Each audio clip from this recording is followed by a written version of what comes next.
hay varios temas, ¿no? Pero algo que ha motivado esta conversación también, sin duda, es este adulto mayor. Recordará usted que intentó quemarse a lo bonzo en una oficina de Chile Atiende, este grave incidente que ocurrió este martes en una oficina en Valparaíso, donde un hombre de 66 años, intentó quemarse a lo bonzo en un acto desesperado debido a su situación económica. Portaba una carta donde exponía su compleja situación. Debía un descuento de 80.000 pesos de desafiliación, dejándolo con una pensión que no le alcanza para llegar a fin de mes, según se leía en el escrito. Ha tenido varias repercusiones. También nuevamente se ha puesto sobre la mesa el tema de la reforma de pensiones, que está ahí media trabada todavía. Vamos a hablar de esto y más con la ministra del Trabajo, Janet Jara, que la tenemos aquí conectada. Ministra, ¿qué tal? ¿Cómo le va? Bienvenida. Buenas tardes, Julio. Un gusto estar con usted. Igualmente, ministra. Bueno, primero, las palabras respecto a este hecho puntual, no menos preocupante por lo demás, que afectó a un hombre de 66 años. Sabemos que en algún momento usted también hablaba de que esto de alguna forma también refleja la dramática realidad, ¿no?, que vivían algunos pensionados en Chile respecto al bajo monto, ¿no?, que reciben mes a mes producto de sus pensiones, ¿no? Bueno, así es, una realidad muy dramática que viven los pensionados y que yo diría este caso social grave, de un dramatismo tremendo, la que se vivió ayer con este hombre, con esta persona mayor en el IPS de Valparaíso, da cuenta de situaciones donde las personas entran en una desesperación tan grande porque no logramos mejorar las pensiones, no logramos ponernos de acuerdo, que terminan poniendo en riesgo su propia vida o la vida de los demás. Yo esto lo veo en una línea de continuidad con lo que pasó hace un tiempo atrás en una AFP, no sé si usted se acuerda, claro, donde otro pensionado, en otras circunstancias, pero motivado bajo la misma apremiante situación económica, ponen en riesgo la vida, en este caso de la trabajadora de una sucursal de AFP, la del mismo, y ahora este otro señor, ¿cierto?, en Valparaíso. Realmente una situación muy dramática. Él dejó una carta, ¿cierto?, porque la sucursal, los funcionarios de la sucursal llamaron a Carabineros. Esta situación se pudo controlar, ¿cierto?, disuadir a la persona a través de Carabineros, que agradecemos su intervención. La persona fue evacuada, fue derivada a un hospital, y la sucursal también fue evacuada de los trabajadores. Entonces salió dentro de toda la situación, que pudo haber sido mucho más difícil. Tuvo un buen manejo, pero en realidad es un momento muy difícil. Se mezcla desesperación de las personas y además el temor que se genera tanto en el público que estaba ahí presente como en las personas que estaban trabajando. Entonces, una situación que yo creo que nos tiene que llamar a reflexionar, a poner al centro a las personas, a los jubilados de nuestro país, y a por fin poder concretar esta reforma que ha sido tan disputada, ¿no? Pero donde, Julio, a mi entender, los que han estado más invisibilizados en el debate son precisamente las y los pensionados. Claro, de hecho ha sido parte del discurso que han tenido desde el Ejecutivo, ¿no?, en torno a esta reforma, que se ha pensado mucho en distintas aristas, pero no se ha, desde la lógica de las AFP, estaba leyendo por ahí, pero no se piensa mucho, de acuerdo a las palabras que ha tenido usted misma y otros personeros no oficialistas, no se ve tanto desde los pensionados. Me imagino que mantienen esa consigna. ¿Y cómo ve también el proyecto? Porque ya está, se nos está terminando el año, sabemos que estamos ahí, no sé si contra el tiempo, pero los plazos se están acotando, yo. Mire, yo creo que hace mucho tiempo estamos contra el tiempo en esta materia. Esta reforma lleva tantos años. Pero déjeme comentarle dos cosas, si me lo permite. La primera es que claramente las AFP, con todo el poder económico que tienen, han invertido grandes sumas de dinero a través de la Asociación de AFP haciendo propaganda contra la reforma con el fin de mantener su negocio, ¿no?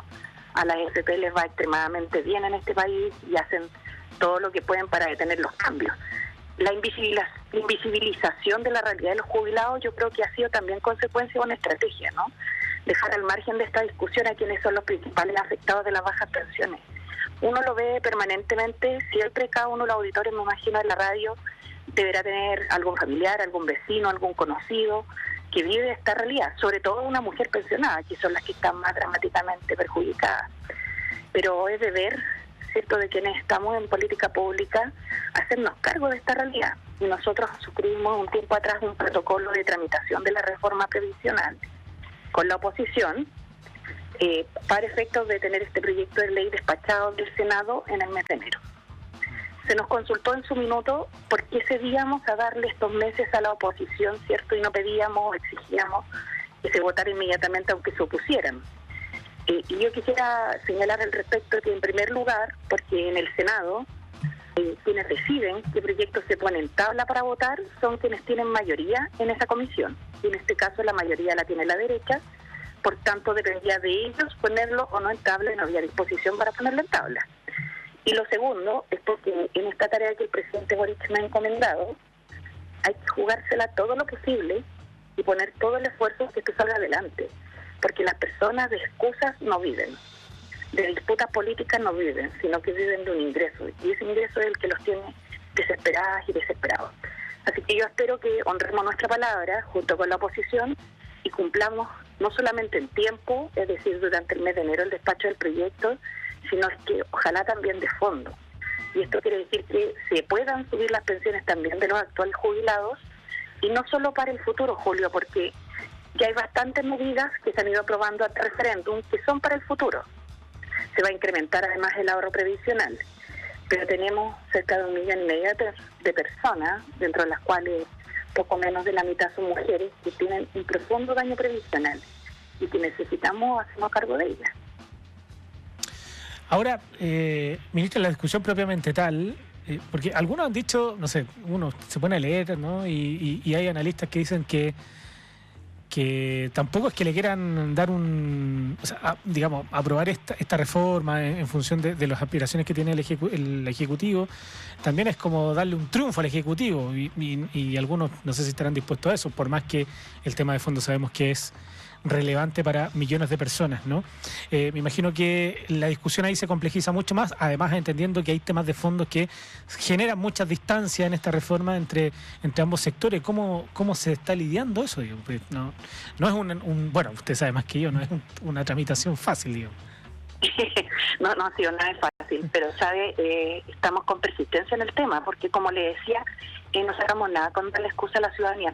Yo lo que he conversado harto con la oposición, con el oficialismo también de este tema, y creo que es importante poder señalar que más que un triunfo de un determinado gobierno, esto significaría un avance civilizatorio para el país, o sea, un país que tiene a sus adultos mayores en el olvido, pero que además esto en una segunda mirada tiene un sistema político que no es capaz de dar respuesta. Es muy complejo porque en el fondo las personas se preguntan para qué elegimos representantes, ¿no? Si lo único que hacen es tensionar posiciones,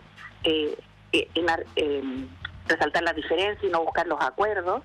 Y yo espero que después de todo este tiempo todos nosotros pongamos disposición para que este avance para el país se pueda concretar. Y en los aspectos más técnicos de la reforma hemos logrado ya, yo diría, avances importantes. Por ejemplo, se aprobó hace un par de meses ya la creación de un seguro de lagunas previsionales que va a pagar la cotización cuando las personas estén cesantes y tengan acceso al seguro de cesantía. Entonces el seguro de cesantía, además de entregarles un aporte para esos meses que están sin trabajo, les va a pagar la cotización para evitar tantas lagunas que hay, ¿no? Y así varios mecanismos más, pero lo medular ha estado, ¿cierto?, en cómo nosotros logramos alinear los incentivos, ¿cierto?, de una industria como son la AFP, que les va muy bien, con fondos previsionales que no siempre les va bien, que muchas veces les va mal, pero que los cotizantes siguen pagando la comisión que les corresponde todos los meses en función del salario. Hoy día, por ejemplo, la Superintendencia de Pensiones ha mostrado, ¿cierto?, los datos de cómo han ido aumentando las utilidades de la AFP, y entre septiembre del 2023 y septiembre del 2024 hubo un aumento del 35% de utilidades. Estamos hablando de 472.000 millones. Entonces, en realidad es una cantidad considerable esta cifra respecto al 2023, que eran 349.000 millones. Y si uno lo ve, lo que dice es cómo esto no es solo un negocio para la AFP, sino que en realidad es un sistema de seguridad social. Y esta discusión es la que le dicen a la gente que le van a quitar su plata, le van a quitar su 6%, le van a expropiar. Nada de eso es real. Lo que pasa es que lo que tenemos que hacer es pensar si la vejez va a seguir siendo solamente un problema individual o vamos a asumirlo como sociedad. Y por eso se ha tratado de incluir un porcentaje mínimo de solidaridad, y pucha que nos ha costado, porque el individualismo igual ha calado bien fuerte, y la AFP le dan como con bombo, ¿cierto?, a la propaganda de que te quieren quitar tu cotización, que ni siquiera existe, que si es que existe no la van a poner los empleadores, y que además nadie se la va a quitar a nadie. Lo que va a ocurrir aquí es que las personas la van a recibir en función de los años que han cotizado, para, entre otras cosas, promover la formalidad. Bueno, pero es uno de los temas que más distancia genera, ¿no? Entre ambos. Claro, es que por eso el eslogan fácil a veces a muchos les rinde, pero hacer como de la política de trinchera la política permanente. Y la verdad es que, como le decía, yo creo que si logramos un buen acuerdo, y espero, y estoy bastante optimista en la materia, creo que se ha demostrado en este último tiempo una voluntad en este sentido, vamos a poder dar una respuesta para Chile, de todos quienes estamos en política. O sea, usted asegura que se van a cumplir los plazos, por lo menos, ¿no? No, para sacar un buen proyecto. Sí. Ahora, lo de fondo es lo que tenemos que cumplir. O sea, claro, a eso me refería. Yo no veo ninguna duda en que la oposición va a cumplir los plazos. Quiero ser bien sincera, puedo tener muchas diferencias con la oposición, pero nosotros hicimos un compromiso de plazo y yo veo que los plazos se van a cumplir.